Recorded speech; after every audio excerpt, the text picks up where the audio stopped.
Zero balance account किस bank में open करना चाहिए, जीरो बैलेंस अकाउंट किस बैंक में खोलना चाहिए, हमें क्या क्या सुविधाएं मिलेंगी, क्या हमें इसमें एटीएम कार्ड मिलेगा या क्या चेकबुक इसमें मिलता है। चलिए दोस्तों विस्तार से जानते हैं कि आपको जीरो बैलेंस अकाउंट किस बैंक में ओपन करना चाहिए।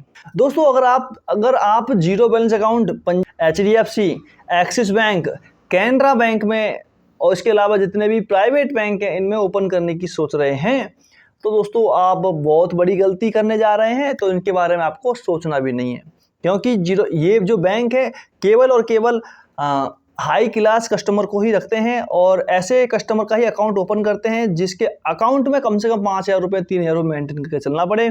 और जो अकाउंट ओपन करने वाले एजेंट होते हैं जो CSP पर बैठते हैं उनको भी ये सख्त हिदायत देते हैं कि भाई देख ऐसे कस्टमर बिल्कुल नहीं लाने जिनके अकाउंट में 1 रुपये ना हो।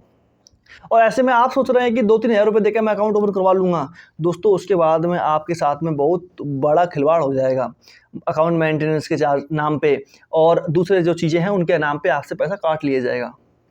दोस्तों ऐसे में फिर किस बैंक में खोलें, ये काफ़ी अच्छा प्रश्न है। तो इसके लिए दोस्तों आपके पास में बैंक है बैंक ऑफ बड़ौदा सबसे पहले, उसके अलावा अपना आ गया पंजाब नेशनल बैंक और सबसे नंबर 1 पे अपना SBI bank.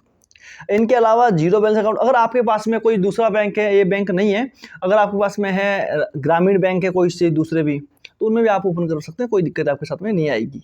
SBI, bank of Baroda और PNB में अलग अलग टाइप के आपको जीरो बैलेंस अकाउंट ओपन करने को देखने को मिल जाएंगे। जैसे कि अगर आप मान लीजिए माइनर अकाउंट है तो माइनर अकाउंट भी दोस्तों ध्यान दीजिएगा आपका zero balance account open, student account है आपका उसमें भी ओपन हो जाएगा। उसके अलावा सेविंग अकाउंट्स जो होते हैं जीरो बैलेंस, आज के टाइम पर जीरो बैलेंस अकाउंट के साथ में आपको मिल जाएगा ATM कार्ड, अपना चेकबुक और पासबुक तो आपको मिल ही जाएगी। लगभग 10 पन्नों की चेकबुक आपको जीरो बैलेंस अकाउंट के साथ में देखने को मिलती है। लेकिन दोस्तों काफ़ी बार ये जो बैंक होते हैं ये आपको जीरो बैलेंस अकाउंट जो होते हैं वो ऑफर नहीं करेंगे। तो ऐसे में दोस्तों आपको 500 रुपये दे के अपना रेगुलर सेविंग अकाउंट ओपन करवा लेना है, क्योंकि जो आज के टाइम पे ये सरकारी बैंक के जो जीरो बैलेंस अकाउंट है और रेगुलर सेविंग अकाउंट है उनमें ज़्यादा फर्क नहीं है, 1-2 फीचर का अंतर होता है, लेकिन आपको ज़्यादा सुविधाएं केवल और केवल रेगुलर सेविंग अकाउंट में ही देखने को मिलेगा। क्योंकि मुझे पता है अगर आप अकाउंट ओपन करवा रहे हैं तो आपको UPI का भी आनंद लेना होगा, बाद में नेट बैंकिंग भी चलानी होगी, ट्रांजैक्शन भी करनी होगी। तो ऐसे में आपको रेगुलर सेविंग अकाउंट ही ओपन करना चाहिए जीरो बैलेंस के तुलना में, क्योंकि अगर आप एक बार 1,000 रुपये उसमें डाल देते हो लेकिन आपको मिनिमम मेंटेनेंस की कोई ज़रूरत नहीं होती है खास।